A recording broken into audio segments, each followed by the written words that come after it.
15. Bahrul Mazi jilid 15, muka surat 104. Muka surat 104. Kita masuk, dia kata bersedia amal akhirat dengan segeranya. Malam ni dia nak beritahu dekat kita, apapun amal akhirat buat cepat-cepat. Itu saya tangguh. Jangan nanti kata aku lah sibuk, nanti aku lapang sikit aku nak buat benda ni. Jangan kata aku lah ni tak pencen lagi, nanti tak pencen aku nanti buat sungguh-sungguh benda agama ni. Jangan abang kata lah ni aku susah, nanti aku senang sikit aku nak buat agama ni. Tak mau. Dia kata agama ni lah ni kena buat. Baik. Dia kata sebenarnya syarat itu suruh kita orang Islam ini hendaklah bersungguh-sungguh sediakan amal sebagai bekal akhirat kita. Islam dia tak main-main benda ni, dia serius. Saya tadi tengah hari tadi kawan SMS, kawan sama umur dengan kita, kemarin kena stroke, hari ni dia ada terlantak di GH Pulau Pinang. Ini semua tuan-tuan, dia kena satu bab signal untuk kita itu satu bab. Dia kena, okey, tapi kita tak kena lagi ni. Bila dapat SMS macam tu, terus call balik. Betul ke bila dia kena guru sekolah, tengah duk mengajar, kena jatuh. Makna dia apa tuan-tuan? Kita punya turn, kita punya giliran, tak tahu bila. Bukan kata umur muda tak boleh kena. Bukan kata nanti orang tua saja kena. Siapa pun boleh kena. Maka berkaitan sangat dengan benda kita baca ni. Apa dia? Bekal akhirat. Ini masalah dia. Kita nak kena bila kita tak tahu. Pokoknya masa kita kena tu, kalaulah kata kena tu sekali, kita balik kepada Tuhan. Apa bekal kita nak bawa pergi? Kalau tak buat lagi, balik kita lenggang tangan kosong. Apa kita nak jawab dekat Allah Subhanahu wa ta'ala? Ini cerita dia. Baik, dia kata maka sebelum datang apa gendala daripada apa masyghul dan apa balak, hendaklah bersegera melakukan menyediakan bekal akhirat. Sebelum dia nak main gendala tuan-tuan, dia nak jadi gendala ni, dia main sakit gendala. Lah ni berasa macam nak semayang, dandan boleh bangkit, boleh pergi pancong, boleh ambil wuduk, boleh takbir, boleh semayang, boleh sujud, boleh teriak dalam sujud, boleh lah ni. Dia bagi stroke, nak mangkit daripada tempat tidur pun tak boleh. Gendala lah ibadat kita. Masa tu kalau ada anak yang 2-3 hari mula kita sakit ni berebut nak jaga kita. Mai sebulan kita sakit, mai 2 bulan kita sakit, anak sulung nak tolak pergi dekat anak nombor 2, anak tengkuda nak tolak pergi dekat anak nombor 3, nombor 3 nak tolak pergi dekat anak bongsu, kita jadi bola. Nak mangkit daripada tempat tidur tu pun kalau tak ada siapa mai pegang tangan paut bagi bangkit, tak boleh bangkit. Bila dia main macam tu tuan-tuan, gendala kita ni. Nak tunggu sampai macam tu ke baru kita nak buat ibadat? Ini yang dia nak beritahu ni. Dia nak main masyghul. Masyghul ni maksud dia sibuk. Dia main sibuk ni habis. Masjid tak dan pergi mengaji kitab, tak dan apa agama apa pun tak dan nak buat apa. Siapa sibuk? Sibuk apa? Tak tahu. Sibuk dunia. Buat menyaga pun sibuk, kerja dengan kerajaan pun sibuk, apa sibuk. Orang pergi cari kita di rumah pun tak pernah ada di rumah. Pasal apa? Sibuk. Dia main sibuk ni gendala kita.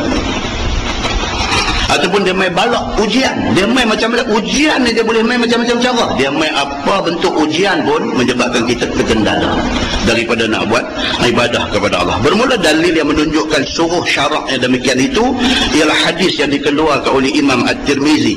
Kata dia an Ummi Salamah anna Nabiy sallallahu alaihi wasallam istayqaza lailah faqala subhanallah madza unzila al-lailah min al-fitnah.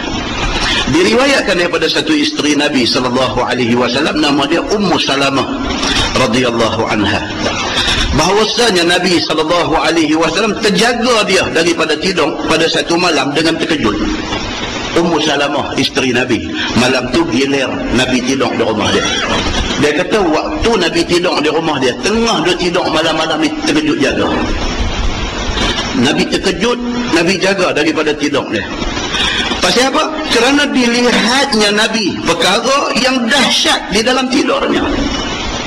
Allah Subhanahu wa ta'ala sudah datangkan satu mimpi dahsyat kepada Nabi sehingga Nabi terkejut. Jaga daripada tidur. Apabila jaga ia sallallahu alaihi wasallam, lalu mengucap dia dengan kata dia subhanallah. Oh, ini yang kata Nabi, tuan-tuan. Dia punya cantik dia tampuk. Jaga ya subhanallah, jaga ya astagfirullahalazim.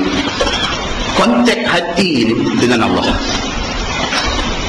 kontak hati ini dengan Allah. Jaga ya subhanallah, alhamdulillah, astagfirullahalazim. Jelek-jelek mata, tak kata tangkap.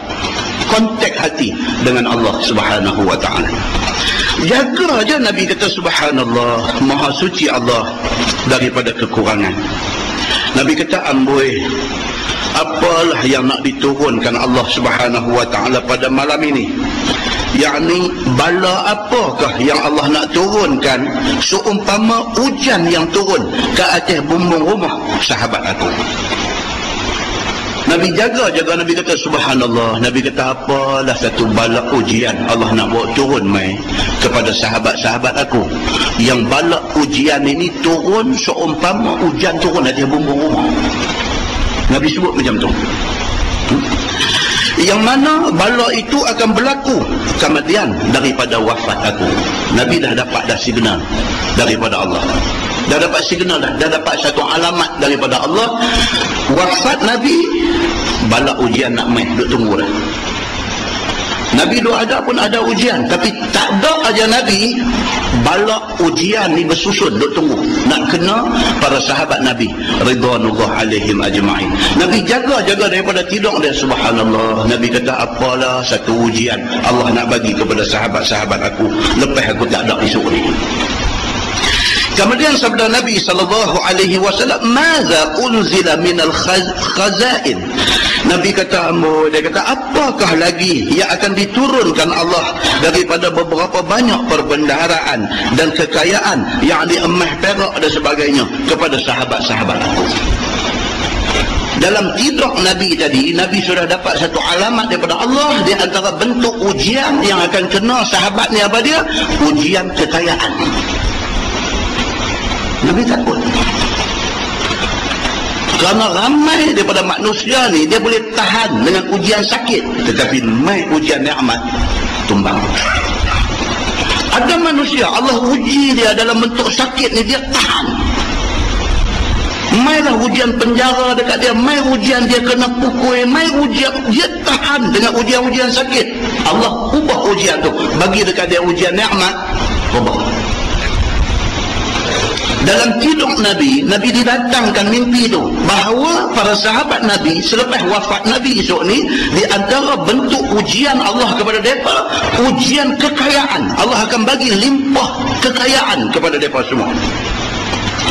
Maka yang dapat diperbelanjakan mereka itu pada jalan Allah Subhanahu wa ta'ala. Nabi kata kalau mereka boleh guna kekayaan yang Allah limpahkan itu untuk sabilillah, cantik.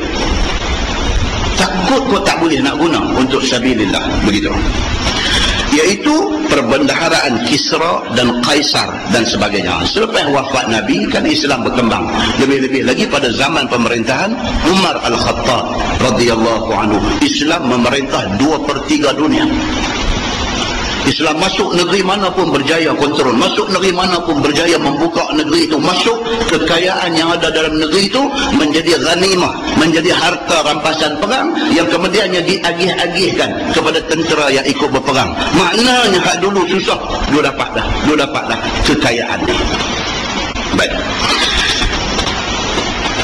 Maka kekayaan Kisra dan Kaisar itu diambil daripada, dirampas sahabat-sahabat aku pada masa menang mereka di dalam perang, membuka negeri, kemudian daripada wafat aku nanti. Nabi kata. Kemudian sabda Nabi SAW, Nabi kata, man yuqidhu sawahibal hujurat. Nabi kata, siapalah yang sanggup bangunkan sekalian tuan-tuan bilik tidur yang ada ni. Nabi SAW dia jaga aja daripada tidur, dia teringat satu, dah jaga tahajud kena buat. Nabi kata pula, dia kata aku nak tanya ni, dia kata man yuqidu, siapa yang boleh pergi gerak sawahibal hujurat, hak duduk tidur dalam bilik semua no, pergi gerak mereka, bangkit masa dah suntuk, bangkit buat ibadat malam. Suntuk ni maksud apa tuan-tuan? Suntuk ni maksud dia masa makin pendek.